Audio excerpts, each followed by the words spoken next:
بسم الله الرحمن الرحيم. الحمد لله والصلاة والسلام على رسول الله وعلى آله وصحبه ومن والاه. اللهم رب جبرائيل وميكائيل وإسرافيل فاطر السماوات والأرض عالم الغيب والشهادة أنت تحكم بين عبادك فيما كانوا فيه يختلفون اهدنا لما اختلف فيه من الحق بإذنك إنك تهدي من تشاء إلى صراط مستقيم. اللهم اجعل كل أعمالنا صالحة ولوجهك خالصة ولا تجعل لأحد فيه شيئا. اللهم إني أعوذ بك من أن أشرك بك شيئا أعلمه وأستغفرك لما لا أعلم. بینانی بەڕێز و خۆشەوی سڵای خۆی پەروەردگارتان لێبێت. ئەمڕۆ زنجیرەی سیانزەیەمی بابەتەکەمانە و کۆتا زنجیرەی باسی دیاردەی سووخ خواردنە لە مامەڵە هاوچەرخەکاندا. پرسیارەکان ئەمڕۆ من قایمە پرسیاری بازاڕی دۆلارەکەم پێگەیشتووە بۆرسەی سلێمانی دەمێکە پرسیارەکانم لایە بەس حەزم کرد هەڵیگرین بۆ کۆتا ئەڵقا ئەو برایانە کۆمەڵێک پرسیاریان هەیە دەربارەی مامەڵەکردنی حەواڵە. حەزەکەم یەکێک پرسیارەکانی خۆیان لە مۆرەقەیە هاتووە من پرسیارەکانی خۆیان ئەخوێنمەوە وەڵامی ئەدەمەوە ئینشاءالله. پرسیاری یەکەمیان ئەڵێن لە بەری هەر حەواڵەیەک بڕێ پارەی دیاریکرا و بە پێی ڕۆژ وەردەگرین پێی دەوترێ کرێ حەواڵە عمولە. ئەمە هیچ ئیشکالێکی نییە، یعنی ئینسان کاتێک حەواڵە بە پارە ئەکا ئەجرێک وەرەگرێ ئەمە ئیشێکە و ئینسانێک ئەم ئیشە ئەکا لە مقابلی کرێیەکە. ئیشکالێکی شەرعی لە وەرگرتنی کرێ حەواڵەیان نییە. خاڵێکی تر ئەڵێ ئەم حەواڵەیە کە دەیکەین هەندێک جار بە هەمان دراوە و هەندێک جار بە دراوی ئەو وڵاتەیە وەک تمەن یا درهەم یا هەر دراوێکی تر. کۆمەڵێک حلول هەیە مەفروزە ئەو بەڕێزانی کە ئیش ئەکەن و حەواڵەی بازاڕیان هەیە یەکێک لەمانە ئیتیباعکەن. بۆ نمونە من کابرایەکی بازرگانم کە ئیشی حەواڵە ئەکەم لە بازاڕە لە دوکانێکی دیاریکراو حەواڵە ئەکەم. من مەفروزە هەمیشە باڵانسی بازرگانێکی خۆم بزانم. ئەو دوکانی کە من حەواڵی لێ ئەەکەم هەمیشە 20 دەفتەر دۆلاری لا ئەخەوێنم بۆ ئەوەی هەر ڕۆژێک پێویستم بە حەواڵە بوو تەلەفۆنی بۆ ئەەکەم ئەڵێم کاکە 10 دەفتەر دۆلار لە پارەکەم بگۆڕەرەوە بیشکێنە پارەکە لای ئەو وجودی هەیە تەقابڵ ئەوەی پێغەمبەر فەرمێ صلی الله عليه وسلم یەدەن بیەد ئێستا وجودی هەیە ئەڵێم 10 دەفتەر لە پارەکە بشکێنەرەوە بیکە بە تەمەن حەواڵی کە لە وەکیلی منەوە. ئەمە هیچ ئیشکالێکی شەرعی دروست ناکات دروستە. ئەمە یەکێک لە حلولەکان. خاڵی دووەم ڕقم حسابیمان هەبێ هەردووکمان. بۆ نمونە من کە پێویستم بە پارەیە تەلەفۆنی بۆ ئەەکەم پارەکەم بۆ حەواڵەکە پێش ئەوەی تەلەفۆنەکەی بۆ بکەم من 10 دەفتەر دۆلار ڕەسید ئەخەمە سەر حسابەکەی ئەو. ئەمە تەقابڵە شەرعەن کە من پارەکەم حەواڵە کردە سەر ڕەسیدەکەی ئەو کەواتە ئەو پارەکە ئیستیلامەکە دوایەوە ئەو پارەیەی من سەرف ئەکا ئەیگۆڕێتەوە و تەسلیمی ئەکا لە وڵاتی کە من پێویستم پێیەتی. ئەمە یەکێکی ترە لەو حەلانی کە ئەکرێ بکرێ. حەلی سێیەم کە ئەمە ئەضعف الئیمانە ئەوەیە ئەو کەسە بکرێ بە وەکیل ئەو کەسەی لە بازاڕی حەواڵەکەیە بکرێ بە وەکیل تەلەفۆنی بۆ بکەی لە وەکیلی تۆوە ئەو مەبلەغە پارەیە بکڕێ ئەویش هەمان حکمی تۆ وەرەگرێ ئەویش ناکرێ بە قەرز بیکڕێ ئەبێ بە حازر بچێ پارەکە لە بازاڕە بگۆڕێتەوە کە گۆڕیەوە ئەو پارەیە حەواڵە ئەکا بۆ وەکیلەکەی تۆ. ئەمە حەواڵەیە. ئەگینا حەواڵە بە قەرز تۆ بە تەلەفۆن پێی بڵێ 4 دەفتەرم بۆ حەواڵەکە نە پارەت لە لای هەیە نەوەکیلی تۆیە نە هیچ مەسەلەن ڕبتێک هەیە دوای ئەچی دۆلارەکەی بۆ ئەبەی ئەمە شەرعی نییە چونکە پێغەمبەری خوا صلی الله عليه وسلم ئێمە دەرسی ڕابردووتمان دینار و دۆلار و هەموو دراوەکان حکمی ئاڵتۆنوزی وەرەگرن کە حکمی ئاڵتۆنوزی وەرەگرن پێویستە تەقابڵ هەبێ واتە پێویستە دەست بچێت لە مەجلیسەکەیە وەکو پێغەمبەری خوا صلی الله عليه وسلم فەرمی یەدەن بیەد یا فەرمی ها ئەوە ها یعنی ئەفەرمێ ئەبێت دەست بە دەست پارەکە تەسلیم بکرێت. ئەمە نەکتێ ئەو برادرانی بازاڕی حەواڵەکە تووشی ڕیبا ئەبن و زۆربەی ئەو ڕیبایانش کە توش دێن ڕیبای نەسیئێ چونکە دواکەوتنی یەکێک لە پارەکان کە پارەکەی تۆ بۆی ئەگۆڕیتەوە کە ئەنەما تۆ پارەکەت داوە ئەو پارەکەی حازر نییە وتمان غیابی یەکێک لە بەدەلەکان حاڵەتی ڕیبای نەسیئە دروست ئەکا. دووەم ئەم حەواڵەکردنە بە پارەی حازر و بە قەرزیش دەیکەین. ئەمە لێرە هەمان پرسیارەکەی پێشووە یعنی ئەم کە حەواڵە ئەکا جاری وا هەیە هەمان دراو حەواڵە ئەکا جاری وا هەیە دراوەکەش ئەگۆڕێ. بۆ نمونە ئەگەر دۆلار حەواڵەکە ئەو کاتە لە حەواڵەی دۆلارە ئیشکالێکی نییە لێرە دۆلاری تەسلیمەکرێت لەوێ دۆلار تەسلیمەکاتە ئەم بەس حەواڵەیە. ئەگەر ڕێکەوتنەکە وابێ کە پارەکە بشگۆڕێ لە وڵاتە بە پارەیەکی تر ئەبێ بە حەواڵە و سەرفیش لە حەواڵە و سەرفا ئەوەی من لە خاڵی پێشووترا باسم کرد و پرسیارەکە تقریباً جزئێک لە دووبارەکردنەوەی تایە ئەمە دروست ئەکا یعنی کە تۆ پارەکە سەرف ئەەکەی بە عوملەیەکی تر لە وڵاتە ئەمە لێرە پێویستەکە هەردوو بەدەلەکە حازر بێ. خۆ ئەگەر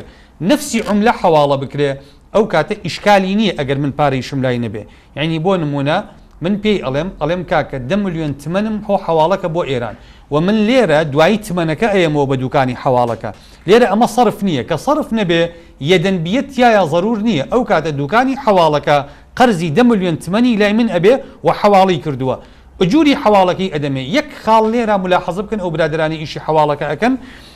عملەی فعلی حواڵە چەندێکە لە بازاڕە بۆ نمونە ئەو لە هەر ملیۆن تمەنێک چەند وەرەگرێ نابێت جیاوازی بخاتە نێوان ئەو حواڵەیە کە تمەنەکەی قەرزە یا تمەنەکەی حازرە ئەگەر لە بری ئەو کەسەی کە تمەنەکەی قەرزە زیاد وەرگریە کەواتە لە بری قەرزەکە جەڕە نەفعن کەواتە لە بری قەرزەکەی کە داوێتی سوودی وەرگرتو ئەمەیان حرامە بەس ئەگەر بە هەمان ئەو پارەی بۆ نمونە بەڕێزێکی تر پارەی حازری هەیە 10 ملیۆن تمەنی تەسلیمەکە بۆی حواڵەکە چەند لە وەرەگرێ منیش کە پارەکەم حازر نییە بێ ئەوە لە من وەرگێ زیاتر وەرنەگرێ ئەمە تەنها عملیە حواڵەیە صرفی تێ ناکەوێ ئەگەر بگۆڕێ بە عملەکەی تر ئەو کاتە ئەبێت تەقابڵ هەبێ لە مجلیسەکە یا پارەکەی تەسلیم بکرێ چونکە عملیەکە بەس حواڵە نیە و ئینەما حواڵە و صرفیشە لە حواڵە و صرفا تەقابڵ ضرورە باش خاڵێکی تێر ئەڵێ ئێمە لێرە ئەو حواڵەیە کە دەیکەین تەنها دۆلار وەردەگرین بەڵام ئێمە لەو وڵاتانی وەکو ئیمارات ئێران سین ئەو دراوە دەشکێنینەوە بە پێی ڕۆژ بۆ دراوی ئەو وڵاتە بە پێی ڕەزامەندی بەرامبەر ئەمە هەمان پرسیارە بەڵام بە شێوازێکی تر کەواتە ئەم لێرە دۆلار وەرەگرێ بەڵام عملەیەکی تر لە وڵات تەسلیمەکە ئەمان ئەو حەلەیان هەیە وەکو عەرزم کردن جارێ نابێ بە قەرز بیکەن بەو سێ ڕێگەی نەبێ کە گوتمان دواتر ئەو دراوی کەوەری ئەگرن بۆ نمونەیە ئەوە تا کابرا لێرە دۆلاری نەداتێ هەمان ئەو پارەی بداتێکە لەو وڵاتە بۆی تەسلیمەکاتەوە یا ئەوە تا لێرە دۆلاری لێوەرگرێ ئێستا بیشکێنێتەوە بە پارە چەند ئەکا بەو عملەیە ئەو عملەیە بۆ تەحویلەکە نەک دۆلاری بۆ تەحویلکە یعنی بۆ نمونە ئێستا با بڵین ئەم ئەڵێ 10 دەفتەر دۆلارم بۆ حواڵەکە بەس ئەو لە وڵاتەکەی تر بەتمن یا مەسەلەن بە ڕیمەنبێ تەسلیمێکا لە سین ئەو 10 دەفتەر دۆلارە ئێستا ئەیگۆڕینەوە بەو عملەیە کە هەیە کە گۆڕیمانەوە ڕاستە ڕیمەنبێکە لێرە نییە لە سینە بەڵام ئەم دەفتەر دۆلارەکەی تەسلیمەکە ئەم یەکسەر تەلەفۆنەکە بۆ سین ئەلێ 10 دەفتەر دۆلارم وەرگرتووە بای ئەوەنە ڕیمەنبێ تەسلیم بە وەکیلی کاک فڵان کەسیکە ڕێک بە تەلەفۆنەکەی ڕیان لێرە تەلەفۆنەکەی خاتە سەر ڕقم حسابەکەی ئەو ئەمە تەقابوڵە ئەم تەلەفۆنە عولەما فەرموون تەقابوڵە یا تەلەفۆنەکە لەوێ ڕەسیدی هەیە حسابی هەیە لەوێ کۆمپانیاکەی ئەم لقەکەی ئەم لە سینە چەکێکی بۆ ئەکا بۆ وەکیلەکەی من قەڵێ کاکە وەکیلەکەی دکتۆر خالید ئێستا کە لە دوکانەکە حازرە لەلات چەکێکی بەرێ بە 10 دەفتەر دۆلار کە ئەکاتە ئەوە ڕیمەنبێ لەوێ تەسلیمێکە بەم شێوازە دروستە ئەمە پێی ئەوتێ تەقابڵ لەم حاڵەتە بترازێ ئەوەش دیسانە و ئیشکالی شەرعی دروستەکە کەواتە ئەم 10 دەفتەر دۆلارەکە کە وەرێگرێ لێرە ئیشکێنێتەوە حەلێکی ترمان هەیە ئەگەر لێرە نایشکێنینەوە 10 دەفتەر دۆلارەکە حواڵە ئەکەین بۆ ئەوێ لەوەیە لە نووسنگەکەی ئەوێ دۆلارەکە ئەشکێنینەوە بەڕیمەنبێکە ئەمەش ئەکرێ یا لە نووسنگەکەی ئێرە حواڵ ئەسەرفەکەین یا لە نووسنگەکەی ئەوێ بەس گرنگەوەیە ئەگەر لێرە سەرفمان کرد وەکو عەرزم کردن ئەبێت تەلەفۆنەکە حازر ئەو پارەیە لەوێ یەکسەر تەسلیم بکرێ ئەنجا یا پارەکە نەقدەن یا چەکێک یا حواڵی ڕەسید و ڕقم حسابەکەی ئەو کەسە بکرێت کە لێرە دۆلارەکەی تەسلیم کردووە تەخیرکردن تایە بۆ نیو سەعات حرامە بۆ نیو سەعات حرامە یعنی ئەم ئەگەر وەکیلەکەی من کە ئێستا من لە دوکانی حواڵەکە دانیشتوم 10 دەفتەر دۆلارەکەم تەسلیم کردووە ئەو تەلەفۆنی کردو بۆ نووسنگەکەی خۆی نووسنگەکەی خۆی ئەڵێ وڵا پارەکە حازر نییە بە وەکیلەکەی دکتۆر خالید بڵێ سەعاتێکی تر بێ ئەمە ڕیبایە چونکە ئەمە تەقابڵ دروست نەبوو لە مەجلیسەکەیە بەس ئەگەر بڵێ ئێستا پارەکە حازرە ئیشکالی نییە یا ئەگەر ئێستا حواڵی ڕەسیدەکەی منیکە ئیجراعاتی بانکی قەیناکە بۆ نمونە ئەو کە تەلەفۆنەکە بۆ وەکیلەکەی ئەڵێ کاکە ئەو من یەکسەر تەحویلی ڕەسیدەکەی دکتۆر خالیدم کرد ئیجراعاتی بانکی سەعاتێکی پێ ئەچێ 2 سەعاتی پێ ئەچێ تا من دوای ئەچم وەرێگرم لە ئیجراعاتی بانکیە تەخیر بێت تەسیر لە تەقابڵ ناکە بەڵام ئەگەر لە دوکانەکەیە تەخیرەکە دروست بێ بەبێ پاساوێکی شەرعی بۆ ئیجراعاتە ڕسمیەکانی کە بانک ئیتیباعەکە ئەمە ئەبێ بە ڕیباوە ئەمە حرامە خاڵێکی تر ئەڵێ ئێمە دراوی ئەو وڵاتانە بە پارەی حازری خۆمان کڕیومانە بە نەقدی و لەوێ هەمانە قبوڵە تۆ لەوێ ڕیمەنبێت هەیە مەسەلەن تمەنت هەیە لێرە دۆلارەکە لە من وەرەگری تەلەفۆنەکەی بۆ ئەوێ ئەڵێ ئەوەنە ملیۆن تمەن تەسلیمی وەکیلەکەی دکتۆر خالید کەن هیچ ئیشکالێکی شەرعیمان نییە بەڵام گرنگ ئەوەی ئەو پارەیە لێرە کە حواڵە و سەرفەکە تێکەڵە بێ ئەبێ لێرە وەربگیرە یا ئەبێ بە هەمان دراو بچێتە ئەوێ لەوێ سەرف بکرێ بەو پارەیە کە حوزوری هەیە لە مەجلیسەکەیە بەم دوو ڕێگەیە هیچ کامیان کێشەیەکی شەرعی دروست ناکەن خاڵێکی تر دینار دەفرۆشین بە دۆلار دۆلاریش دەفرۆشین بە تمەن ئەمە ئیشکالێکی نییە بەڵام وەکو عەرزم کردن تەقابڵ هەبێ هەردوو پارەکە حازر بن لە مەجلیسەکەیە ئەم کڕین و فرۆشتنە قەرز و نەقدی تایە قەرز نابێت بە یەکێک لەو سێ ڕێگەیە نەبێ یا ئەوە تا ڕسیدی هەبێ و حواڵی ڕسیدەکەتی کا یەکسەر یا ئەوە تا پارەکەی حازر بێ یا ئەوە تا وەکیلی بیت بۆی بکڕی بەو سیعرە و بەو سیعرە بۆی بشکێنیتەوە ئەم کڕین و فرۆشتنە بە تەلەفۆن ئەکرێت یا ڕوبەڕوو بە تەلەفۆن ناکرێت بەڕێزە ئەوەی گرفتە لە بازاری حواڵە و دۆلارەکەی ئەمڕۆ کاری تەلەفۆنە تەلەفۆن تەقابوض نییە و تەلەفۆن یەدەنبیەت نییە تەلەفۆن تۆ پێی ئەڵێ ئەوە پارەم بۆ بشکێنەرەوە پێغەمبەری خوا صلی الله عليه وسلم نەک بە تەلەفۆن خۆیشی لە دوکانەکە یابی حرامە بۆ بشکێنێتەوە کە پارەکەت پێ نییە نەک بە تەلەفۆن تەلەفۆنی بۆ بکەیت یعنی ئەمڕۆ خەڵکێکی زۆر بەمە گرفتار بووە تەلەفۆنەکە بۆ ئیمارات ئەڵێ 100 کیلو ئاڵتونم بۆ بشکێنەرەوە بەوەنە لە کاتێکا کابرا لەوانەیە 20 دەفتەر دۆلاری خەوتوی هەیە لەوێ ڕاستە لێ 100 کیلو ئاڵتونی بۆ ئەشکێنەوە بەس کوا پاری ئاڵتونەکە حزوری هەیە لەوێ حزوری نییە ئەمە بەم تەلەفۆنە چۆن ئەم معاملەیە ئەکرێ یا ئەم حواڵانی کە ئەکرێت جاری وا هەیە حواڵەیەک دەدەسی کردووە پارەکان دەکەس گۆڕیوێتەوە هێشتا تەقابوض دروست نەبوو هێشتا پارە ئەسڵەکە کە مەفروضە تەسلیم بکرێ تەسلیم نەکراوە و وجودی نییە لە مەجلیسەکەیە لەبەرەو ئیشی تەلەفۆن حرامە وەکو عەرزم کردن ئیلا مەگەر اللهم ئەو تەلەفۆنەی کە ئەکرێ تەلەفۆنەکە بۆ ئیستیلام بێت بۆ نمونە لێرە تەلەفۆنەکە بۆ ئیمارات ئەڵێ پارەکەم وەرگرتووە پارەکە تەسلیمی وەکیلەکەی دکتۆر خالید کە ئەمە قبوڵە بەس تەلەفۆنکە یعنی بەس بە تەلەفۆن پێ بڵێ دەفتەرم بۆ حواڵەکە هیچ دینارێکیشی حازر نییە ئەمە کارێکی شەرعی نییە کڕین و فرۆشتن بە پێی نرخەکان بە پێی چرکە دەگۆڕێ ئیشکالێکی نییە گرنگ ئەوەیە ئێمە کە تەقابوڵمان کرد من ئێستا کە پارەکەم دابەتەوە دوای دەدەقە پارەکە بەرز و نزمەکە من ئیشکالێکی شەرعیم نییە من پارەکەم تەسلیم کردووە توش پارەکە بۆ سعرە حواڵاکی کە ڕێکەوتوین لەسەری یەکیشکە لەو پرسیارانی کە هەیە کڕین و فرۆشتن هەیە لە دراوە ئەمە عورفان خۆیان ڕێئەکەون لەسەری پێی ئەڵێن مستەلاحی هەوایی گۆڕینەوەی پارە بە شێوازێکی هەوایی یەک دیناری پێ نییە تەلەفۆنەکە بۆ برادێکی خۆی کە هەر لە بازاری دۆلارەکە دوکانی هەیە ئیژەکە ئەلێ 10 دەفتەر دۆلارە پێ ئەفرۆشم بە چەند مەسەلەن بە 100 ملیۆن تمەن بە 200 ملیۆن تمەن بە هەر سعرێکە ڕێئەکەون لەسەری یەکێکیان نە ئەو تمەنی هەیە نە ئەم دۆلاری هەیە تاکەی لە ڕۆژی یەکشەمە حسابەکە ئەشکێنەوە مەسەلەن بەیانی حسابەکە ئەشکێنەوە زەرەری کرد پارەکەی ئەداتی قازانجی کرد پارەکەی وەرەگرێت ئەم دوو بەدەلە هیچیان نەک حزوریان نییە وجودیان نییە ئەمە خۆیان پێڵێن هەوایی من بیستومە ئەهلی مزگەوت ئەمە ئەکا بەڕێزان ئەمە هیچ دینێک ئەمەی قبوڵ نیە هیچ مەذهبێک ئەمەی قبوڵ نیە هیچ مامۆسایەکی بەڕێز فتوای پێ نەداوە ئەو بەڕێزانی کە ئەم جۆرە معاملەی ئەکەن من نازانم یعنی پرسیان بەکێ کردووە ئەیکەن ئەوانە ئەهلی مزگەوتن بۆ دەستنوێژێک بۆ مەسەلەن شتێکی زۆر بەسیط پرسیان لە مامۆسایانەکەن 200 دوکانی بازاری دۆلارەکە 200 دوکان 300 دوکانی تایە هەمووی ئەهلی نوێژ و ئەهلی مزگەوت و ئەهلی جەماعەتە پرسیان بەکێ کردووە لە معاملەی هەواییەکە ئیکەن بازار هەیە ئەمڕۆ لەم سلێمانیەیە کابراچی کیلۆی ئاڵتون نەکرێت کیلۆی ئاڵتون ئەمڕۆ بای 300 نزیکەی 90 گەڵایە 3 دەفتەر و 90 وەرەقە ئەم 10 دۆلاری 10 وەرەقی پێیە واتە تەنها 1000 دۆلاری پێیە ئەچێ 1000 دۆلارەدا کابرای بۆرسا تەلەفۆنی بووە کا بۆ ئیمارات ئەڵێ ئەوە کاک دکتۆر خالید کیلۆی ئاڵتون بخەنە سەر حسابەکەی دکتۆر خالید کیلۆی ئاڵتونی کڕیوە بە چەند کیلۆی ئاڵتونی کڕیوە دکتۆر خالید بە 10 وەرەقە بە 1000 دۆلار 380 گەڵای ئەم پارەیە دیار نییە کە پارەی ئاڵتونەکەیە دوای ئەوە من خاوەنی چیم ئێستا ئەم بۆرسەیە کە ئاڵتونەکەی بە من فرۆشتەوە من تەنها 10 گەڵام تەسلیم کردووە ئەم متابعی سعرەکە ئاگای لە سعری بۆرسەیە ئەگەر کیلۆ ئاڵتونەکەی من لەو سعرەی کە پێم کڕیوە 1000 دۆلار بێتە خوارەوە بەبێ ئەوەی من ئاگام لێ بێ پرسم پێ بکرێ یەکسەر تەلەفۆنەکە بۆ دووبەی ئەڵێ کیلۆ ئاڵتونەکەی دکتۆر خالید سەرفکە لە بازارە بیفرۆشەرەوە بۆ چونکە ڕەسیدی من لە زەرەرا تەنها 10 گەڵایە 1000 دۆلارە لەوە بێتە خوارەوە نە دووبەی تەحملی زەرەرەکەی ئەکا نە دوکانی بۆرسەکەی کە لە سلێمانی من ئاڵتونەکەم لێ کڕیوە تەحملی زەرەرەکەی ئەکا بەبێ پرسی من جاری وا هەیە من لە خەوام ئاڵتونەکەی من فرۆشراوە بەیانی کاڵسم تەلەفۆنی وەکەم کا ئاڵتونەکە لەوە تۆ خۆشەو بۆ ئەلە وڵات سعر شکا باشە کوا ئیجاب و قبوڵ لە معاملانەیە باشە کوا تەقابوڵ لە معاملانەیە کوا پارەی ئاڵتونەکە چێ پرسی بە من کردووە کە ئاڵتونەکەی من فرۆشتاوە ئەمانە بەڕێزان ئەمە هیچی علاقی بە شەرعی خواوە نییە ئەمانە ڕیبای سەریحن لەبەرەوە ئەو بەڕێزانە ئەبێ ئاگایان لە خۆیان بێ لەم جۆرە معاملانەیە ئێمە بۆ شتی زۆر ورد پرسیار لە مامۆسایانەکەین پرسیار لە شەرعەکەین بەڵام بۆ ئەم شتە گەورانە بەداخەوە پرسیار لە شەرع ناکەین باش سەبارەت بە ئاڵتون و زی و ئەڵێ دەست بەدەست ئەکرێت و ئەفرۆشتێت ئەگەر دەست بەدەست ئاڵتون و زی و کڕین و فرۆشتنی پێ بکرێت کێشەیەکی نییە بە تەلەفۆن ئەکڕێت و ئەفرۆشتێت بە تەلەفۆن ناکرێت ئاڵتون و دراو یەک حکمیان هەیە بەو تەفسیلی کە عەرزم کردن ئەمە ئەو پرسیارانن کە ئەو بەڕێزانە کردویانە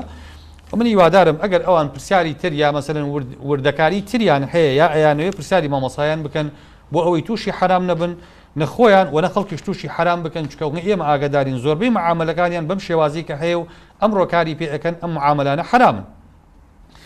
بابەتێک هەیە بابەتی ئاڵتون و زیو کە دەرسی ڕابردوو توان عەرزتانیەکەین ئەویش ئەوەیە ئایا ئاڵتون و زیو کاتی خۆی لە سەردەمی پێغەمبەر صلی الله عليه وسلم دراو بوون دینار ئاڵتون بووە درهم زیو بووە ئێستا دینار و درهم بە ئاڵتون نەماون و ئاڵتونیش بە دینار و درهم نەماوە چۆن ئێستا ئەوەی کە ئاڵتونە نەقد نییە دراو نییە ئەوەی کە ئاڵتونە خشڵە بڕۆ هەموو بازاری زەڕەنگەرەکانی سلێمانی دینارێکی ئاڵتونی تیا نییە عملەش نییە ئاڵتون ئێستا باشە ئەم خشڵانەی کە هەن گوارە مستیلە مەسەلەن بازنگ ئەمانە هەمان احتیفاز بە حکمە کۆنەکەی خۆیانەوە ئەکەن واتە ئەحکامی ڕیبا لەسەریان جاریە واتە ئەمانە ئێستاش هەر ڕیبەوین یا بە حکمی ئەوەی کە ئەمانە لە طبیعەتی دراوی بوون چوونەتە دەرەوە ئێستا ڕیبایان تیا وارد نییە. طبعا هەر هەشت مەزهەبەکە ئەحناف مالیکیەکان شافعیەکان جمهوری حەمبەلیەکان زەیدیەکان زاهیریەکان شیعی ئیمامیەکان مەجامیعی فقهی معاصر هەموو عولەما متفقن لەسەر ئەوەی کە ئاڵتون و زیو بە خشڵ هەمان حکمی ئاڵتون و زیوی هەیە بە دراو. کێ لەم ڕئیەیە خلافی هەیە؟ ئیبن تەیمیە ابن القيم معاوية كحديثكي بينا قشتو دوات الحديثكي معاوية باسكم لقال إمامي نخعي لقال حسني بصري ابن تيمية وابن القيم كقسل سر أم بابتا أكان أمان بيان وايا بوي أجر آلتون وزيو بون بخشل أبن بكالا حكم دراويتيان لسر هلا قري لبروا نزكات يا واجب لنظري أوانا آلتون وزيو چون كالي وكو جلو برق وايا آلتون يا زيو كبو بخشل وەکو سیارە وەکو پلێت وەکو تەختە وەکو قماش وەکو ئەم شتانەیان لێدی ئەمانش زەکەوی نین و ئەمانە ڕیبەویش نین لەبەرە ئیبن تەیمیە و ئیبن قەیم ئەو علەمایانش کە لەگەڵ ئەوانان ڕئیان وایە طبعا دیفاعی مستەمیت ئەمانی کەن هەرچەند ئیبن تەیمیە لەم مۆضوعەیە ڕئی متەناقیضە خۆی یعنی من لە مەجموعە فتوای ئیبن تەیمیەم لایەکە عەڵێ حرامە کەچی هەر خۆی لە مەجموعە لە مۆضوعێکی ترا فتوای هەیە جا ئەوانی کە دیفاعی لێ ئەکەن ئەڵێن رأي كونكي منسوخة برأي تازكي ألين أو رأيي كبي وايا ئاڵتون و زیو ئەگەر بشکرێن بە خشڵ هەڕی بەوین ئەڵێن ئەوە ڕئی کۆنێتی لە ڕئیە تازەکەیە پەشیمان بۆتەوە ئەڵێ ئاڵتون و زیو بکرێ بە خشڵ ڕیبای تیا دروست نابێ. بە هەر حاڵ ابن تيمية لاختياراتها أفرمي ويجوز بيع المصوغ من الذهب والفضة بجنسه أفرمي دروست ئاڵتون و زیو مصوغ واتەکە کرابێ بە خشڵ بفرۆشتێ بجنسه بە ئاڵتونێکی تر من غير اشتراط التماثل بەبێ ئەوەی مەرجی یەک وەزنیان تیا دروست بێ واتە 6 تاک بازنەکە طبعا ئەمە لە زەمەنی ئەما کە ئەم فتوایە ئەدا هێشتا دیناری ئاڵتون دراو بووە 6 تاک بازن ئاڵتونەکە بۆ نمونە 20 مسقال بووە عیارەکەی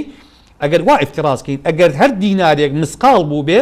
بە 20 دینار نەفرۆشراوە 6 تاک بازنەکە بە 25 دینار 25 مسقال بە 25 دینار کە 25 دینارەکە 20 مسقال ئاڵتونی یاوە ئەو کاتە مصوغەکە خشڵەکە 5 مسقاڵی زیاتر بووە لە ئاڵتونە دراوەکە.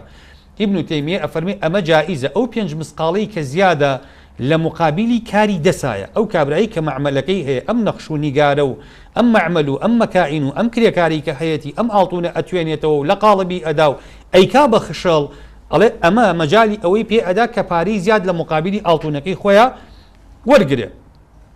ئیبن قەیمیش لە ئیعلام الموقعین أفرمي الحلية المباحة صارت بالصنعة المباحة من جنس الثياب والسلع. أفرمي ئاڵتون و زیو کە مباح بێ بە صنعات بە پیشەسازیەکی ڕێگە پێدراو کە ئەکرێ بە ئاڵتون و بە خشەڵ ئەڵێ صارت أصبح من جنس الثياب والسلع بووە بە جلوبەرگ بووە بە کاڵا لا من جنس الأثمان طبعا ئەو ئاڵتونە بەدراو نەماوە ولهذا لم تجب فيها الزكاة. أفرمي هەر بۆیەش ئێمە فتوا ئەدین کە زەکات یایە واجب نابێ فلا يجري الربا بينها وبين الأثمان كما لا يجري بين الأثمان وفي سائر السلع. بۆیە ڕیبایش دروست ناکە لبيني ألطون دراو كان وكو چون لبيني ألطون يا دراو خشلو كالاكاني ترى ربا دروسنا به غير شا دروسنا به. أما مجمل رأي ابن تيمية وابن القيم أدلة كانيان شي بريزان طبعا أدلة كانيان هيج دليلكي نقليان بدسوانية أم دو بياو زور دو بياوكي بريزن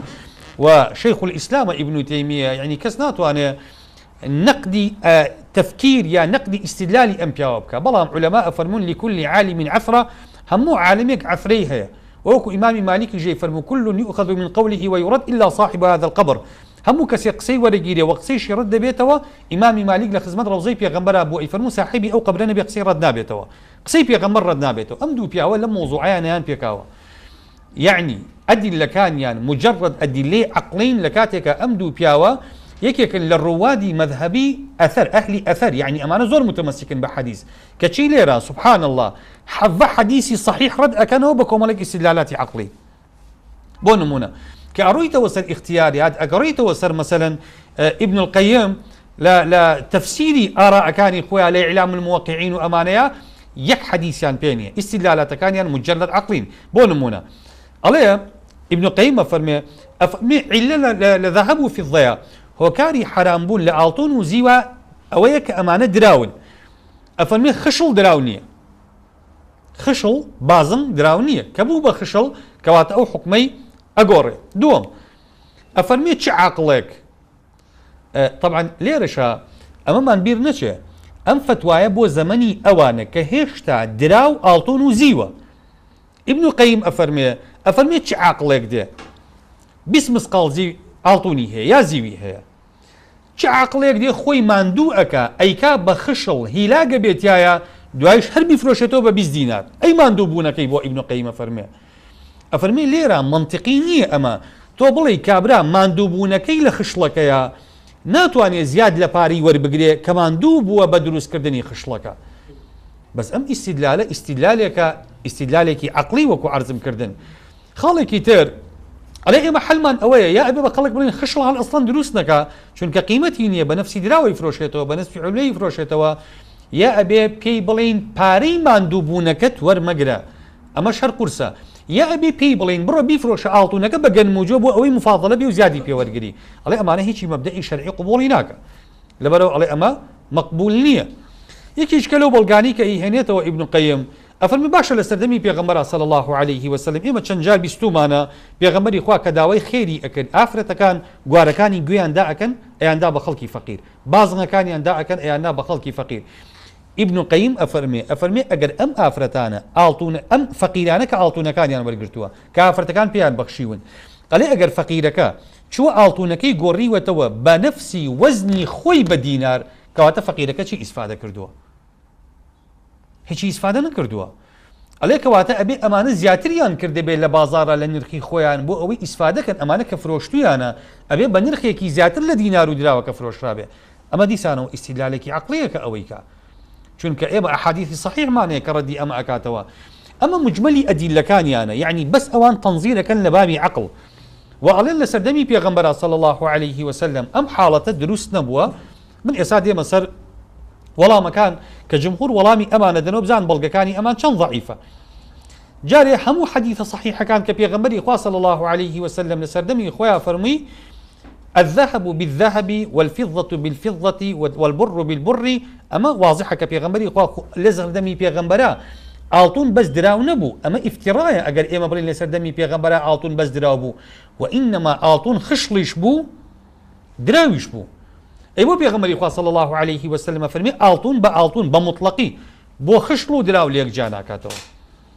أما أحاديث عامة كان كدرس رابردو قسمان كده حديث كي طلحي كوري عبيد الله همو أوانا ما باسكر من ناس موسري دي مثلا أو أحاديث خاصاني كلا وكو علماء فرمون لتحرير محل نزاع بلغن واتار رأيكي ابن تيمية وابن قيم يقلاع كان ولا موضوعيا فضالي كوري عبيدي أنصاري أجاريته وأفرمي لغزاي خيبرة أتي النبي صلى الله عليه وسلم بقلادة فيها خرز وذهب أفرمي لغزاي خيبرة مليون كي كان بو بيغمبر هنا صلى الله عليه وسلم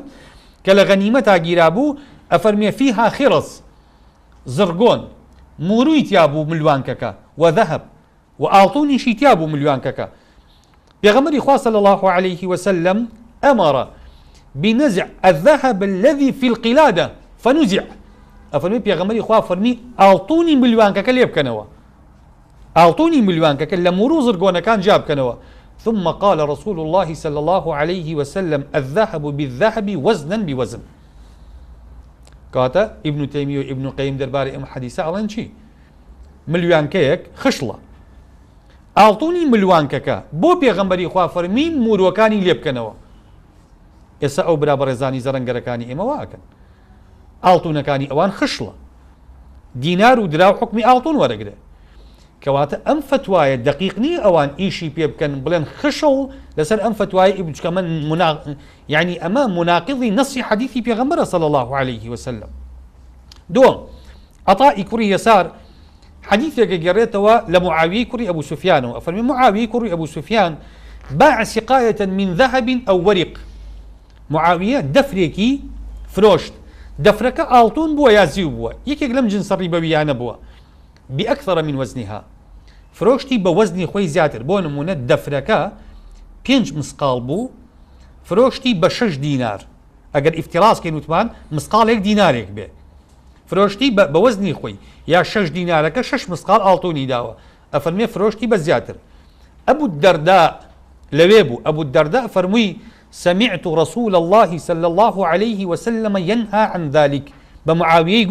قلت أي معاوية من قيوم لبيغمبري خواب صلى الله عليه وسلم نهي كردو لمكارا ريقي نداوة بوي خلق آلطون أقر بش بي دفر كالايا هو ما خشليشني هر كالايا قابا بلان آلطون قابك يا زيوة قابك فرمي من جملة بيغمبري خواب نهي كردو لما إلا مثلا بمثل إلا أبيها وشوي خويبه.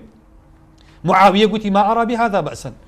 قلت من هيك تيانا بينم لهندي روايتها وتودي ما تشي هذيك والله سيبا دمي بيغمبروا شتيك باسكا كايما اللي قلت بيغمبرا بين نمان بيستوا صلى الله عليه وسلم. ابو الدرداء قلت من يعذرني من هذا قلت شيء امام لك والله كاتوا كي بلغيكي لسر ام موضوع علايا ام بياوا عليه شيء يعني قالتي بعقلي معاوية هات من يعذرني من هذا اما عليه شيء يعني بويك او ني بيستوا يترطواو حديثك بيغمبري خواه صلى الله عليه وسلم وانيا أخبره عن النبي صلى الله عليه وسلم ويخبرني عن رأيه. فرمي أما تشيا من رأي بيغمبري بيعلم حديثي بيغمبري بيعلم أنا بيغمبري خواه نهي كردوا يخبرني عن رأيه على ما أرى بهذا بأسا على ولا من شيء تيانا بينم من بيغمبري خواه فرمي نهي كردوا أولا من شيء تيانا بينم. أبو الدرداء سويني خواه فرمي والله لا أساكنك بأرض أنت فيها فرمي قسم بخواه لزويك شاناب من تويتابي ما دام حديثي بيغمبري خواه برأي خور الدقيتوا. أبو الدرداء هاو مدينة بو خزمتي إمامي عمر شكاتي ليك قلت معاوية آواي كردو سبحان الله صحابي بيغمبر صلى الله عليه وسلم لسر أما عامل بسيطي معاوية دي شام بجي ديالي ديت مدينة شكاتي ليك لي قبول لك با أمير المؤمنين بلا شاما بس قبول نية مخالف في حديثي بيغمبر بكا صلى الله عليه وسلم. إمامي عمر كبيستي زوري بينا خوش بكتابك بو معاوية نار بيفرمو ألا يبيع ذلك إلا وزنا بوزن مثلا بمثل فرمي حرامة أو يكردوته حرامة. كواتا إمامي عمر كيك الخلفاء الراشدين يكيك العشر مبشرين بالجنة تأيدي رأيك أبو الدرداء ومعاوية بسهوا شوا كحديثك النبي صلى الله عليه وسلم إيشي بيناك. حديثك ترمان هي مجاهدة فرمي لخزمت عبد الله كري عمر أبو عبد الله كري عمر بياويك هاد بولاو فجاء صائخ آلتونشيك زرنقريك هاد بولاي فقال يا أبا عبد الرحمن إني أصوغ الذهب. فرمي إيه أبا عبد الرحمن عبد الله كري عمري قلت من آلتونشيم معملي آلتونم هي خشل دروز أكم وأبيع شيء من ذلك بأكثر من وزنه. فرمي خشلكم بنرخيكي زياتر أفروشم بآلتوني دينار. عبد الله كري عمر بي فرموي ميكا مجاهد فرمي او بياوه هر بشوين عبد الله كري عمر وابو هر برسيارك الى دوباره اكردوا حتى عبد الله كري عمر قشت مزقوتكش كابرا هر بدوايه وابو قال عبد الله كري عمر واستاله قال فرمي الدينار بالدينار والدرهم بالدرهم لا فضل بينهما هذا عهد نبينا الينا وعهدنا اليكم. فرمي مجالي ثانيه دينار مقابلي دينار بيق وزن ابي مثلا بمثل يدا بيد اما عهدي بيغمبر ابو ايما بيغمبري خوا واي بايما قلتوا وهذا عهدنا اليكم ايما جواب ايوا علي لبروا حرام ايوا اشي وا مكن كوا تبرزان هەندێک مامۆسای بەڕێز کە فتوا لەسەر ئەم مەسەلەیە ئەدا بەڕێی ئیبن قەیم و ئیبن تەیمیە غەڵەت دەکەن. یعنی خۆ علەما قاعدەیەکیان هەیە لە تەعاملکردن لەگەڵ ئەقوالی فقها خۆیانە أفرمون آراء العلماء يا أقوال العلماء أفرمون يحتج لها ولا يحتج بها. أبيتو حجة وقول ابن تيمية بينيتو قولك ابن تيمية خوي نابع بحجة. أجر قولك ابن تيمية خوي بلغيكي شرعي لحديث قرآن بدا سوا نبيه قصي ابن تيمية كي لا أس حديثي بيغمبر أمانة حديثي صحيح أمانة لمسلمة هن لبخارية هن كواتا أجر ابن تيمية وابن قيمش لەگەڵ گەورەی ئەم دوو پیاوەیە ئەم حەدیسانیان پێنەگەشت بێ ئەوان معذورن دوایەوە هەلو مەرجی ژیانی ئەوان یعنی ئیستیدلالەکەی ئیبن قەیم کافەرمێ چۆن ئاڵتوونەکە بفرۆشێ بە نەفسی نرخەکەی خۆی ئەی کاری دەستەکەی بۆ کوێ ئەڕوا ئەوە لە کاتێک بووە کە ئەوان ئاڵتوون هێشتا دراوە بوو ئێستا لای ئێمە وانەیە ئێستا ئێمە دینار کاغەزە ڕاستە ڕیبەویە وەکو ئاڵتوونەکە بەڵام خۆ ئێستا کاری دەستەکە ناڕوە ئێستا ئەتوانێت لە مقابلی کاری دەستەکە یا پاری زیاتر وەرەگرێ وەک لەوەی کە قاڵب بێ ئاڵتوونەکە لەبەرەوە ئەگەر ئەوان تەنزیلیان بۆ زەمەنی خۆیان کردو ئەم تەنزیلە غەڵەتە ئەوەی لە مەجموعی فتاوایە وەکو عەرزم کردبوون ئیبن تەیمیە کە خۆی ڕەئی مخالفی بە ڕەیەکەی خۆی هەیە ئەفەرمێ سوالێکی لێیەکەن ئیمرأة باعت أسورة ذهب بثمن معين ئافرەتێک کۆمەڵێک بازنی ئاڵتوونی فرۆشتۆ بە نرخێکی دیاری کراو إلى أجل معين بەڵام بە قەرز فرۆشتوێتی بۆ ماوەیەک هل يجوز ذلك أم لا بابن تيمية أفرمون أما دروست يا دروست نية أفرمي إذا بيعت بذهب أو فضة إلى أجل لم يجوز ذلك باتفاق الأئمة أفرمي أجر آلتونك فروشت به بدينار بلام دينارك حاضر نبي بو ما ويكي تروري قريه أفرمي أما حرام باتفاق هم علماء مقصد ابن تيمية خويتي باش أجر ابن تيمية بيوايا خشل ربوينية خو ئافرەتەکە بازنی فرۆشتووە بۆ ئەفەرمێ ئەبێ تەقابڵ ئەفەرمێ بە قەرز فرۆشتنی حرامە بە ئیتیفاقی کاتە ئیبن تەیمیە خۆی ڕەیەکی مناقض بە ڕەیەکەی خۆی هەیە ئەفەرمێ بەل يجب رد الأسورة إن كانت باقية ئەفەرمێ ئەو ئافرەتە ئەبێ بڕوا بازنەکانی خۆی وەرگرێتەوە ئەو رد بدلها إن كانت فائتة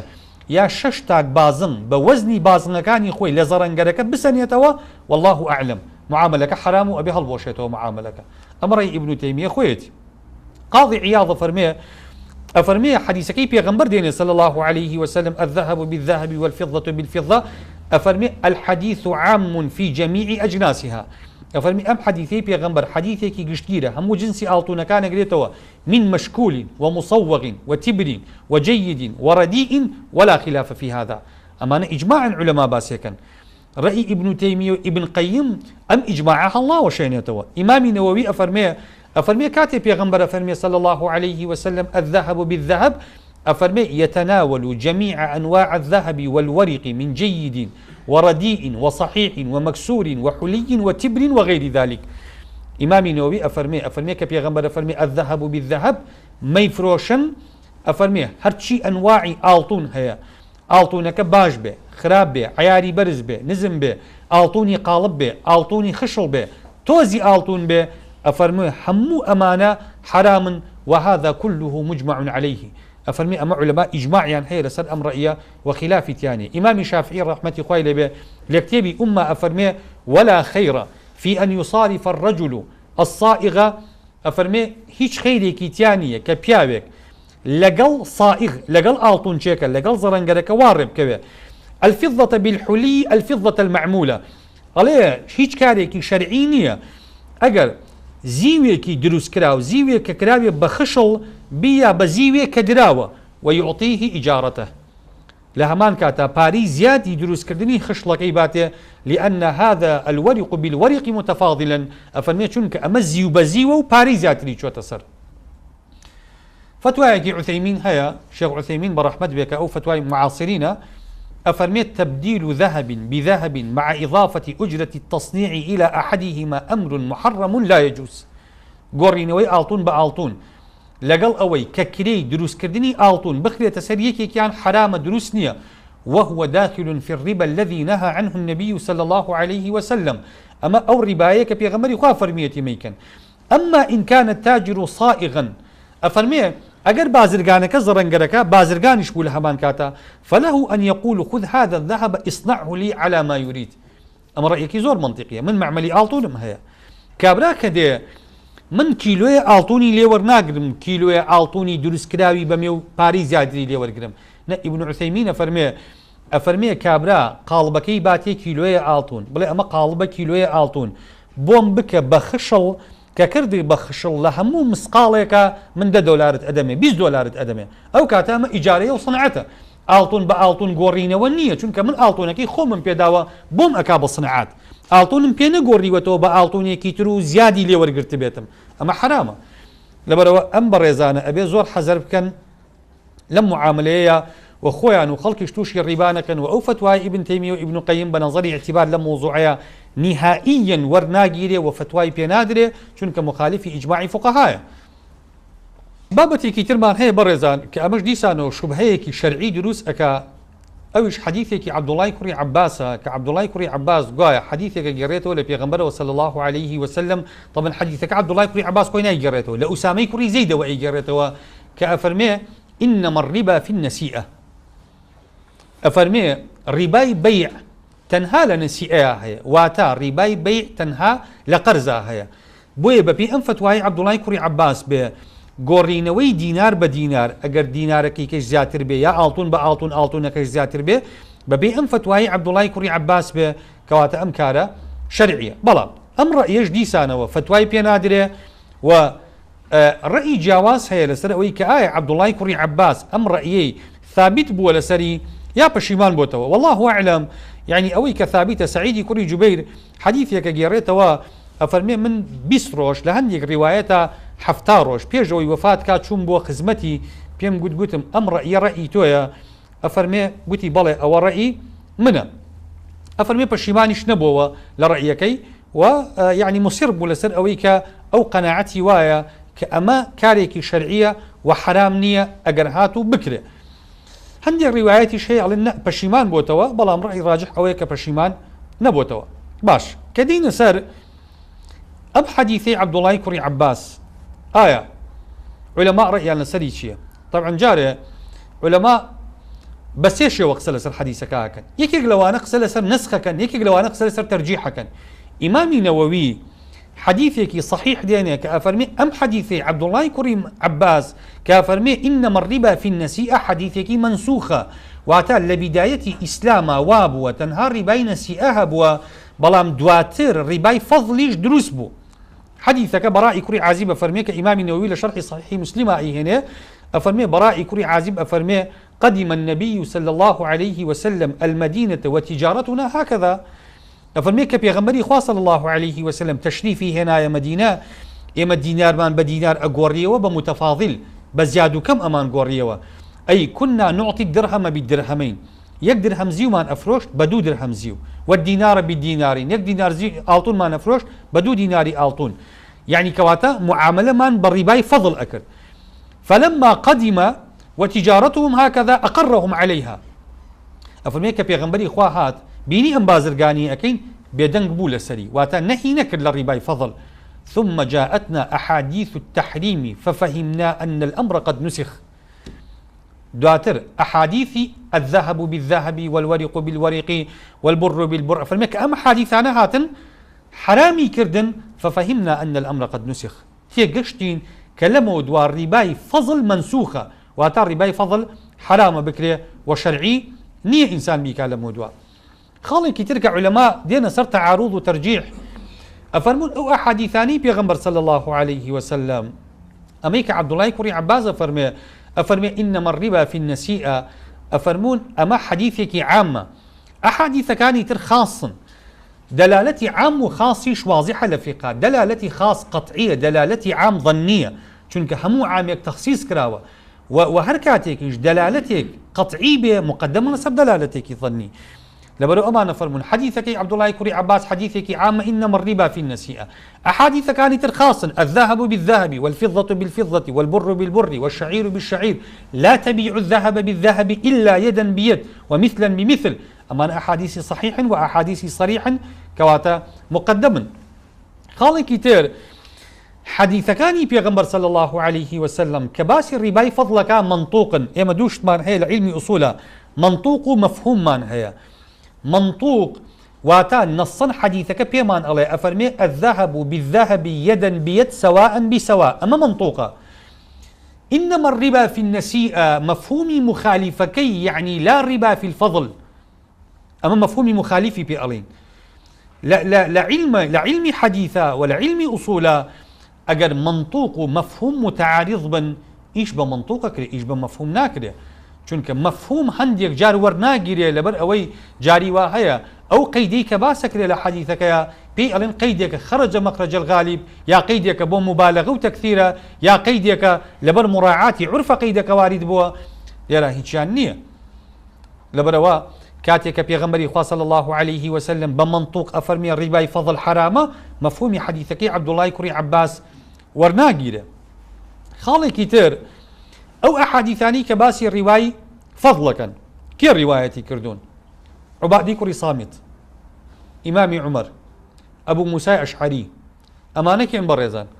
أمانة للاي علماء جرح وتعديل ولا علماء حديث أمانة بيانو أكابر الصحابة كلا بياواني صحابة أسامي كري زيد عبد الله كري عباس عبد الله كري عمر عبد الله كري عمري كري عاص أمانة بيان أو أصاغر الصحابة وعلماء قاعدية كان هي لترجيح لبيني روايات أكابر أخاص أصاغر صحابة غلن إذا تعارضت رواية الأكابر مع رواية الأصاغر قدمت رواية الأكابر على رواية الأصاغر. ناكري حديثك إمام عمر روايتي بكاو عبد الله كري عباس حديثك روايتك بلي حديثك عبد الله كري عباس مقدما لسل حديثك إمام عمر حديثي إنما الربا في النسيئة أسامي كري زيد منال بوك روايتي كردوا كتحمل حديثك كردوا حديث كان عبادي كري صامت أبو موسى أشعري إمام عمر كلا بياوان بول لخزمتي بيغمبرا صلى الله عليه وسلم كرواية أحاديث الرواية فضليان كردوا لبرو لم رويش وديسانوا إيش بحديث كان أسامي كري زيد وعبد الله كري عباس ناكري لم روا خالي كتير حديثك عبد الله كري عباس لهن يقروا علماء كترجيحي أكان ألنك بيغمبري صلى الله عليه وسلم فرميتي إنما الربا في النسيئة ألين أم بياوا كبرسياركي لبيغمبر كردوا أو صحابي أسامي كري زيد كحديثكي جراوتوا أجي لبداية حديثك النبوة برسيارك درباري چی بوا درباري دوشت بون كجنسيان جاواز بوا كابراو تويتي أي بيغمبري صلى الله عليه وسلم من أموي جنم بجو بفروشم آية جنم بجو رباي فضل دروس أكا بيغمري خوا فرميتي إنما الربا في النسيئة راست ليرا چونك جنم بجو رباي فضل دروس ناكا بس نسيئة دروس أكا دروس دا جنم بفروشته بجو زياتر لزي لا مثلا جو كبه بونمونا دروس دا إما 10 كيلو جنم بدين ب 5 كيلو جو وبعكسي شوا أم دوانا چونك جنسيان جاوازا رباي فضل دروس ناكن بس رباي نسيئة دروس أكن لبروا صحابي كافر فرمي بيغمري خوا صلى الله عليه وسلم لبرسياري كابرايا وايقود استار راوي حديثك كأسامي كري زيد وعبد الله كري عباس يجريته ولا أسامة أو بداية حديثك باسناك فقط جوابك بيغمبر صلى الله عليه وسلم كفرميتي إنما الربا في النسيئة باسك لكاتك أم استدلالك ضعيفة بوي برزان أمش ناكري ببلغا أما إشكالك ترى هندي خلق باسك على ولا بيغمبر صلى الله عليه وسلم قاية فرميتي إنما الربا في النسيئة باستدلال بم حديثي عبد الله كري عباس أم حديثة أم هم احتماليتها يا منسوخة يا مفهومك منطوق مخالفتي منطوق مقدمة لسر أو يا أم حديثة حديثك عام أحاديث خاصة مقدمة لسر أو يا أم حديثة أحاديث أصاغير صحابة أحاديث أكابر صحابة مقدمة لسر أم يا أم حديثة تقطيع كراوة جزئك حديثك حكمي لورجيراوة بداية حديثك كتأسيسك أبو جوابك بيغمبر صلى الله عليه وسلم للرواية باس نكراوة بهمو أم معناه أنا إجبم حديثي عبد الله كري عباس لمحل نزاع ناكري واتا أما شمولي دينار بدينار دولار بدولار آلتون بآلتون ناكا لكوتا هي من أميوت عن عرض بكم وي أم بابتيك من قسم لسر كلهم سينزح حلقية أميك من قلتو ما لو أتش أما هيشتا سرتاي أم بابت به يعني أم بابت قسي زور حلقري وردكاري كاني بازاري آلوزيكي زوري تيايا أوي كمن تا إسا بيم جيشتو بيستبيتم باسم كردوا ليرة بلام أوي كوردكاري تيايا من تكاكم أو برا بريزانا كلم جورا إيشانيا رزقيان كوتو تسر أم جورا كارانا لخواي جورا بترسن رزقيان توشي حرام نكن أمان أهلي مزقوتن زوري كان أمان حساب حلال وحرام كان بلام أجر لم بابتانيا تيكوتون حل ئەوەیە ئێمە ناڵین ئیشەکانیان واز دەبێنن نا ئەتوانن بە حەڵاڵ بیکەن بەڵام بەو وەسائلە شەرعیانی کە ئێمە عرزمان کردووە ئەتوان خۆیان بڕن لای مامۆسایانی بەڕێز ئەوان فتوایان بۆ بدەن بەدائیری شەرعیان بۆ بدۆزنەوە چونکە مەسەلەی پارە بەڕێزان يعني خواي پروردگار پیغمبری خوا صلی الله عليه وسلم لحديث كياك أفرمي لن تزول قدم عبد يوم القيامة حتى يسأل عن أربع أفرمي خواي پروردگار پرسیاری چوار شد لعبدكينك لقيامتها نايلي درباز به نايلي لبردني خوي بي بترازه أفرمي پرسیاری عمرو پرسیاری گنجيتيكي لي أكره كديت سد پرسیاری پاركاني خواي پروردگار لدو توري پاركاني پرسیارك أفرمي من أين اكتسبه وفيما أنفقه لبرو پارە ئینسان دوو جار لەسەری ڕائەگرێ بۆیە پێغەمبەری خوا صلی الله عليه وسلم ئەفەرمێ فەقیرەکان 500 ساڵ پێش دەوڵەمەندەکان ئەچنە بەهەشتەوە بۆ چونکە فەقیرەکە پارەی کەمە داهاتی نەبووە لەبەرەوە حسابەکەی زۆر بە ئاسان ئەڕوا بەڵام ئەمەی کە ڕۆژانە 100 دەفتەر دۆلاری گۆڕیوەتەوە لەسەر دۆلار بە دۆلاری خوا ڕای ئەگرێ 4 کیلو ئاڵتون 5 کیلو ئاڵتون 10 کیلو ئاڵتونی فرۆشتووە لەسەر مسقال بە مسقاڵی خوای پەروەردگار ڕای ئەگرێ بەڕێزان دنیا کۆتایی دێ یعنی ئینسان ناکرێ بۆ دنیایەکی بڕاوەی کورد پەنابەرێ بۆ کۆمەڵێک حیل پەنابەرێ بۆ کۆمەڵێک فێڵ کۆمەڵێک فتوا کە ئەمانە ئەساسێکی شەرعی ضعیفیان هەیە و ئەم بەس بۆ ڕێگە پێدان و شەرعیەت پێدانی کارەکەی خۆی ئیشی پێەکە ئەگینا ئەگەر بڕوا مەسەلەن لە ئەهلی عیلم بپرسێ لە مامۆسایان بپرسێ هەمیان متفقن لەسەر ئەوەی کە ئەمانە حرامن ئامانج لە خودی زنجیرە باسەکە ئەوە بوو کە ئێمە بتوانین خاڵ لەسەر کۆمەڵێک پی دابنین کۆمەڵێک بەڕێز زۆر تەلەفۆن ئەکا مەسەرەن ئەپرسێ ئەم لاولا ئەکا ئەڵێ وەڵا ئێمە نازانین ئەمانە حەڵاڵە من پێم وایە ئەم جۆرە بەرنامانە ئێمە ئەگەر تەنها ئیسفادەکەی ئەوە بێ کە ئیقامەی حوجە لەسەر خەڵک بکەین بەوەی خەڵک تەنها بزانێ ئەگەر نشکەوتۆتە حرامەوە لە کەنارەکانی حرامایە لە لێوارەکانی حرامایە لە کاتێکە ئەمانە هەیانە دەگەز خنکاون لەژێر دەریای حرامان نقم بوون ئەو بەڕێزانی کە ئەم جۆرە معاملانە ئەکەن من پێم وایە ئینشاءڵڵا ئێمە هەدەفی بەرنامەکەمان پێکا بێت داوای لێبوردن لە هەر بەڕێزەکەکەین بۆی کە ئەگەر بەرنامەکەی ئێمە مای نیگەرانی بوو بێ بۆ ئەو یاخوانە خواسە بەرتەسکیەکمان لە معاملە شەرعیەکانی ئەوە دروست کردبێ فی النهایە ئێمە بەرژەوەندی خەڵکمانەوێ ئێمە هیچ بەرژەوەندیەکمان نییە لەم قسەکردن و لەم مەسەلەن بابەت ئامادەکردن و لە هیلاک بوون و ماندوو بوون و کوشتنی کاتی خۆمان و گرتنی کاتی کەناڵێکی ئاسمانی و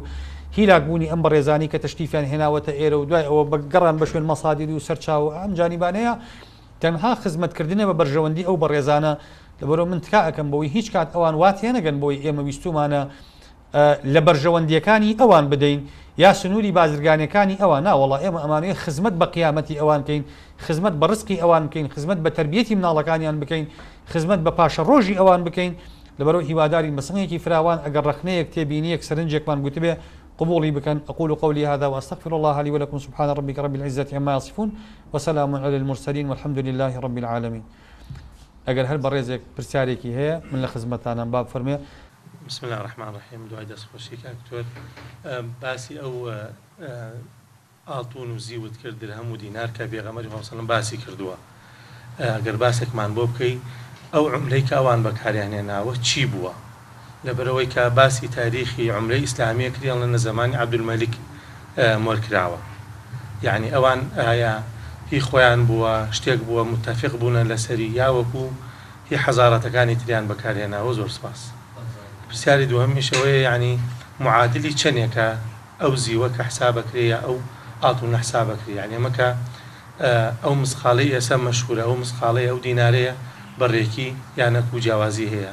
و هەروەها لە پرسیاری سێمیش ئەگەر ڕوخسەت بێ دەربارەی کاتێکە زەکات تەخمینەکرێ بە ئاڵتون بە زی و دوو فەرقی گەورەی هەیە یعنی جاری وایە لە بینی لیژنەی فتوای سلێمانی و هەولێرا بێتە مەسەلەن ئەوان بە زی و حسابێک هەنێرە بە ئاڵتون حسابێکە یانەک و بەعەکس و سێرەکەن پارەکە زۆر فەرقی هەیە لە بینی 700,000 بۆ 5 ملیۆن یعنی ئەو حسابەکە کراوە دینارێک 10 درهەمە 20 مسخاڵ ئاڵتون بە 200 درهەم ئەمە نیسابی زەکاتە ئایا ئێستا کامیان لە واقعی پێغەمبەر سەلەم نزیکە تاوەکو حسابی بۆ بکرێ زۆر سپاس خوازاوەتەوە سەیبڕ ڕێز دەست خۆش بێ ئەخوا طبعا سەرەتا دراوی زمانی پێغەمبەر صلی الله عليه وسلم ئێمە دەرسی ڕابردووش تەرکیزمان لەسەرەوە کرد کە دینار و درهەم بووە ئەم دوو دراوە هەبوون لە سەردەمی پێغەمبەر صلی الله عليه وسلم جگەلەوەی مقایەضەش هەبووە یعنی هەندێک جار کڕین و فرۆشتن کە ڕووی داوە درا و درهم نبووە، ینی دینار و درهم ئیشی نەکردەوە، ئینەما گەنم بەجۆ وەجۆ بە گەنم فرۆشرا و مقایەضە بووە، شتەکان ئاڵ و گوێڵیان پێکراوە لەگەڵ یەکتر. ئەو دینار و درهەمەی زەمانی پێغەمبەری صلی الله عليه وسلم کە هەبووە دیارە لە سەردەمی پێغەمبەرا سکەی لێ نەدرا و دروست کرابێ نەخێرەوە، ئینەما لە پێش پێغەمبەریشا صلی الله عليه وسلم هەر ئەو عوملەیە وارد بووە لە مەکەیشا هەمان عوملە وارد بووە بە شارستانیەتەکانی تریش بە هەمان عوملە تەعاملیان کردووە و ئەو ئاڵتون و زیوە کە دراوە بوون ئاوا هاتوون و لە دوای پێغەمبەری صلی الله عليه وسلم وەکو جەنابەت فەرمووت تا مودەیەکی زۆر بەردەوام بوون تا دواتر کاغەز هاتووەتە ئارا و کاغەزیش بیدایەت کە هاتووە سەنەد بووە، سەنەدێک بووە لە مقابلی ڕەسیدێکا دوایی سەنەدەکە خۆی بووە بە عوملە و خۆی بووە بەپارە. ئایا وەزنی زەمانی پێغەمبەر صلی الله عليه وسلم لەگەڵ هی ئێستاە 200 درهم لە سەردەمی پێغەمبەر صلی الله عليه وسلم 200 درهەمی زی و زەکاتی لێکەوتووە. ئەم 200 درهەمە ئێستا 140 مسقال زی و ئەدا هەر دە درهەمێکی زەمانی پێغەمبەر صلی الله عليه وسلم لە وەزنا 7 مسقال زیوی ئێستا ئەکێشێ، کەواتە 200 درهەمەکە 140 مسقال زی و ئەدا، بۆیە ئێستا لە 140 مسقال زیوە زەکات هەیە. ئاڵتونی زەمانی پێغەمبەر صلی الله عليه وسلم کە 20 دینار بووە، 20 دیناری زەمانی پێغەمبەر 85 غرام ئاڵتونی ساغ ئەدا بۆ ئێمە کە ئەم 85 غرامە 7 مسقال و نیوەکە لە نیسابە. سەبارەت بەوەی کە ئەفەرمی ئایا زەکات بە ئاڵتون بشکێتەوە یا بە بەزی و بشکێتەوە، طبعا عولەما ئەفەرمون ئەبێ حدێکی وەسەد وەرگرین. ئێستا ئەگەر بەزی و بیشکێنینەوە وەکو جەنابەت فەرمووت 140 مسقال زی و بای چەندێکە لە بازارە 140 مسقال زیوەکە والله أعلم باي 300-400 هزار دینارە. ئایا کەسێک 300 هزار دینار 400 هزار تۆ بڵێ ملیۆنێکیشی هەبێ، ئایا ملیۆنێک کەسێکە کە بتوانێت زەکات با بە خەڵکی فەقیر یا کەسێ ملیۆنێکی هەبێ ئەمڕۆ خۆی فەقیرە، ملیۆن بەشتی ئەکا ئەمڕۆ لە ڕۆژگاری ئەمڕۆیە بەشی بەخێوکردنی خێزانێک ناکات لەم شارەیە ملیۆنێک دینار. کەواتە تۆ چۆن نتوانی پێی بڵی وڵا ئەمە دەوڵەمەندە ئەبێ خۆی هاوکاری فەقیرکە، ئەو خۆی فەقیرە خێری پێ ئەشێ. بۆیە عولەما ئەفەرمون لە شکاندنەوەی ئاڵتون و زیوە ئەبێ بەرژەوەندی هەردوو تەرەفەکە مڕاعات بکرێ. بۆیە ئێستا بە سعری ئاڵتون نیسابی زەکات ئەشکێنرێتەوە، چونکە سعری ئاڵتونەکە کاچێ نزیکەی بۆ 5 ملیۆن دینار بۆ 6 ملیۆن دینار، ئەمە ئەوجا کەسێکە کە ئەتوانی پێی بڵێ لەسەر و هێڵی هەژاریەوەیە، لەسەر و هێڵی هەژاریەوەیە، ئەگینا لە خوار ئەمەوە کابرا خۆی هەژارە. کەواتە تۆ ناتوانانی کەسێک ملیۆنێک 2 ملیۆن 3 ملیۆن دیناری هەبێ بڵێ وڵا بێ زەکات بێ بە فەقیر، لەبەرەوەی خۆی لە عورفی شەرع فەقیرە، لە مەفهومی شەرع فەقیرە. بسم الله الرحمن الرحیم. لەسەر ئەو شتێک کە جەنابەت دەفەرمی دەربارەی ئاڵتون و زیو، مەجمەعی فقی عالەمی لە ساڵی 85 قەرارێکیان دەرکرد، ساڵی 1985 لە قەرنی ڕابردووە کە بڕیاری ئەوەیاندا ئەو عملەیە کە حسابی زەکاتی لەسەرەکرێ بریتیە لە ئاڵتون، چونکی وەک باس کرا ئەو پارەی کە ئێستا لە بارمتەی پارەی کاغەزە دائەنرێ عالەمیەن دووەلیەن ئەوە ئاڵتونە. ئەبێ ئەو وڵاتە کە ڕەسیدێکی کاغەز دەرەکە ئەبێ کەمیەتێک ئاڵتونی هەبێ عالەمیەن ئەعترافی پێ بکرێ، جا پارەکەی والێکن کە ڕەسیدی هەبێت. ئەم پارێکە لێرە دانراوە بە زیو نەبووە، ئەویان داناوە. ئەم جار باسی ئەوەی شەکەن ئەم مەسلەی وەکو جەنابتان بەئاستان کرد، ئەو مەسلەی بڵێن مەسەلا گەنم بەوەندەیە یا بڵێن مەسەلا پارە بەوەندەیە، مەسئلەی پارەکە گەنمەکە گۆڕانێکی تیا هەیە، بڵێن مەسەلا ئەو گەنمەی بە ئاوی ئاسمان ئاوەدرێ ڕێژەی زەکاتەکەی جیاوازە، ئەو گەنمەی بە باراناو ئاوەدرێ ئەوەی بە بیر ئاوەدرێ یا بە مەزەخە و تەرتیباتە ئەوە جیاوازە. یا بڵێ مەسەلا ئەو دانەوێڵانەی کە توێکڵیان پێوەیە وەک برنج کە چەڵتوکە لە ئەسڵا، یان بڵێ مەسەلا پەرشە کە هینێکی پێوە، ئەوش تقریبان ڕێژەکە هەر جیاوازە بەڵە ڕێگە سافیەکەی دوای هەرەگەڕێتەوە بۆ گەنم. جا ئەو مەوزوعە دکتۆر یوسف قەرضاویش لە کتێبی فقه الزەکاتە ئاماژەی پێ کردووە، ئەو فتوای مەجموعەی فقه عالەمی ئیسلامی هێناوە لەسەرەوە کە لە ڕەسیدەکە لەسەر ئاڵتونەکەوەی ئەڵێن نیسبەکەیشی ئەوەیە ناگۆڕێ زۆر ئاڵتون، تقریبا تا حدێک نیسبەتێکی ئیستقراری هەیە، بەڵام ئەڵێ ئەملەکانی تر زیوی تقریبا وانیە و بەڕاستیش نییە ئێستا. أقول قولي هذا واستغفر الله لي ولكم. سبحان ربك رب العزة عما يصفون وسلام على المرسلين والحمد لله رب العالمين. قال ذات